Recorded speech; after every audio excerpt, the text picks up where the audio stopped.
നമ്മൾ കഴിഞ്ഞ ദിവസം CAD ഉണ്ണികൃഷ്ണൻ എന്ന് പറയുന്ന സിനിമയെക്കുറിച്ച് ഒരു വീഡിയോ ചെയ്തിരുന്നു. അപ്പോൾ അതിൻ്റെ അടിയിൽ വന്നിരുന്ന ഒരു കമൻ്റായിരുന്നു, രാജസേനൻ്റെ ഏറ്റവും ഇഷ്ടപ്പെട്ട ഒരു സിനിമ സ്വപ്നലോകത്തെ ബാലഭാസ്കരനാണെന്നാണ്. അപ്പോൾ ആ ഒരു സിനിമയെക്കുറിച്ചും ചെറിയൊരു ഇൻസിഡൻറ്റ് എനിക്ക് നിങ്ങളോട് ഷെയർ ചെയ്യണമെന്ന് തോന്നി.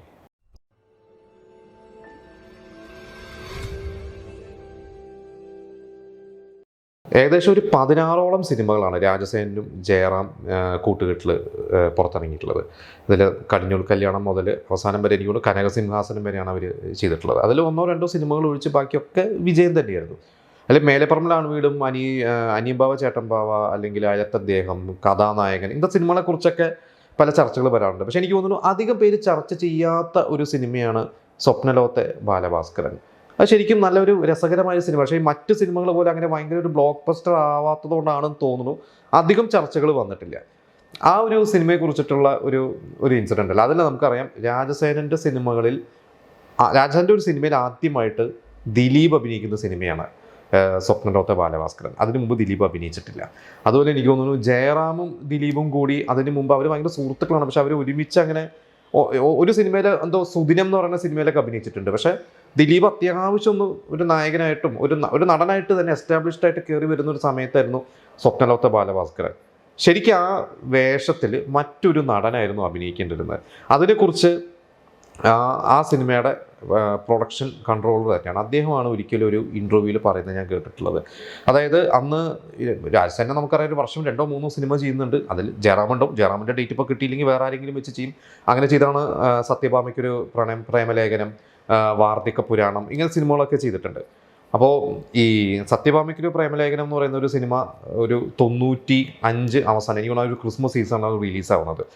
അതേ സമയത്ത് തന്നെ ജയറാമിൻ്റെ പുതുമണവാളൻ സിനിമയുണ്ട്. അപ്പോൾ അതിൻ്റെ ഒരു ഡേറ്റ് ക്ലാഷ് ആയതാണെന്ന് തോന്നുന്നു. ബിജു മേനോനാണ് സത്യഭാമയ്ക്ക് പ്രേമലേഖനം ചെയ്തത്. അപ്പോൾ ഈ ഒരു സിനിമയ്ക്ക് ശേഷം രാജസേന ഉടനെ വിഷുവിന് അടുത്തൊരു സിനിമ എന്ന് പറഞ്ഞ് പ്ലാൻ ചെയ്യാണ്. അപ്പോൾ അന്ന് രാജസേനൻ്റെ സിനിമകളിൽ സ്ഥിരമായ സാന്നിധ്യമായിരുന്ന ഒരു നടൻ, ആ നടനാണെന്ന് എനിക്കറിയില്ല. ആ ഒരു നടനെ അവർ അപ്രോച്ച് ചെയ്തപ്പോൾ ആ നടൻ എന്തോ റെമ്യൂണറേഷൻ കുറച്ച് കൂടുതൽ ചോദിച്ചു. അപ്പോൾ അതിൻ്റെ പ്രൊഡ്യൂസർ എനിക്ക് തോന്നുന്നു ഏകദേശം ഒരു 75,000 1 ലക്ഷം അങ്ങനെ എന്തോ ആണ്.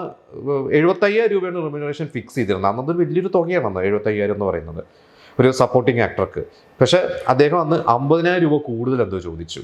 ആ ലാസ്റ്റ് പ്രൊഡ്യൂസർ പറഞ്ഞു, ഷൂട്ടൊക്കെ ഓൾമോസ്റ്റ് റെഡി ആവാൻ സമയപ്പോൾ പ്രൊഡ്യൂസർ പറഞ്ഞു, കൺട്രോളർ പറഞ്ഞു, അയാളുടെ അടുത്ത് പറ ഒരു 25,000 കൂടി തരാം എന്ന് പറഞ്ഞു. 1 ലക്ഷം വരെ എന്തോ ഇവർ കൊണ്ടെത്തിച്ചു. പക്ഷെ അദ്ദേഹത്തിന് അത് പോരാ വീണ്ടും. അപ്പോൾ അദ്ദേഹം ഒരു പക്ഷേ ആ സിനിമ ഒഴിവാക്കാൻ വേണ്ടിയായിരിക്കാം റെമ്യൂണറേഷൻ കൂടുതൽ ചോദിച്ചത്. പൊതുവെ നടന്മാർ ഉപയോഗിക്കുന്ന ഒരു ടെക്നിക്കാണെന്നൊക്കെ സിനിമയ്ക്കകത്തുള്ള പല കഥകളുണ്ട്. അതായത് വലിയ പ്രതിഫലം ചോദിക്കുന്നത് അത് ഒഴിവാക്കാനാണ്. അതന്നെയാണ് അങ്ങനെ പറയുന്നത്. അപ്പോൾ ഇവരെന്ത് ചെയ്യും, ഷൂട്ടിംഗ് ഒക്കെ ഫിക്സായി തിയേറ്ററിൻ്റെ ചാർട്ട് ചെയ്തു, പെട്ടെന്ന് ചെയ്യാമെന്ന് പറഞ്ഞു കഴിഞ്ഞപ്പോഴാണ് ഇവർ ദിലീപിൻ്റെ കാര്യം ഓർത്തത്. ദിലീപ് അന്ന് സല്ലാപം എന്ന് പറയുന്ന സിനിമ, അതായത് അതുവരെ ദിലീപ് ചെറിയ വേഷങ്ങളൊക്കെ ചെയ്ത് വന്ന് സല്ലാപത്തിൽ നായകതുല്യമായൊരു വേഷം ചെയ്യുകയാണ്. സല്ലാപത്തിൻ്റെ ലൊക്കേഷനിൽ ഇവർ ഷൊർണൂർ പോകുന്നു, കൺട്രോളറുകാർ പോകുന്നു, സംസാരിക്കുന്നു. കേട്ടപ്പോൾ തന്നെ ദിലീപ് പറഞ്ഞത്, ഇവർക്കൊരു സംശയമുണ്ട്, അങ്ങനെ ദിലീപ് ഇപ്പോൾ നായകനെ കേട്ടാണല്ലോ അഭിനയിക്കുന്നത്. അപ്പോൾ ഇതിൽ ജയറാമിൻ്റെ ഡ്രൈവറായിട്ടാണ് നമുക്കറിയാം. എനിക്കൊന്ന് ഗോപാലകൃഷ്ണനോ കൃഷ്ണൻകുട്ടി, ഞാൻ മറന്നുപോയി, അങ്ങനെ എന്തോ ഒരു കഥാപാത്രമാണ് അതിൽ ദിലീപിൻ്റെ.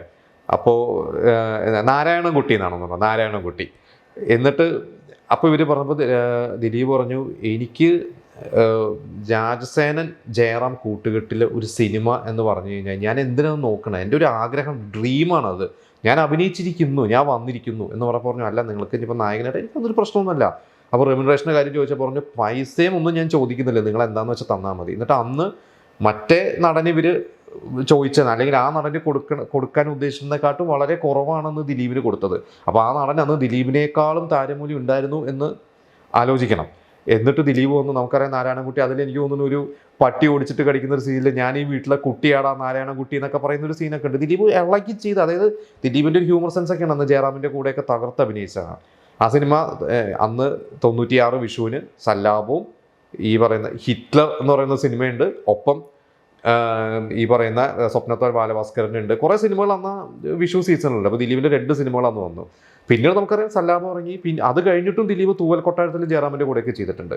അപ്പോൾ ഞാൻ പറഞ്ഞ ദിലീപിൻ്റെ ഒരു സെൻസിനെ കുറിച്ച് എനിക്ക് ഈ ഒരു വാർത്ത അന്ന് കേട്ട് കഴിഞ്ഞപ്പോൾ എനിക്ക് തോന്നിയത്, ദിലീപ് അപ്പോൾ എന്തൊരു ഒരു വിഷൻ ഉണ്ടായിരുന്നു. കാരണം ദിലീപിന് ഇന്ന് നമുക്കറിയാം ചിലപ്പോൾ എത്ര നടന്മാരെ അങ്ങനെ ഒരു നായകനായി കഴിഞ്ഞാൽ പിന്നെ ഒരു സൈഡ് റോളുകളൊക്കെ ചെയ്യാൻ വളരെ അപൂർവ നടന്മാരെ അങ്ങനെ ചെയ്യാറുള്ളൂ.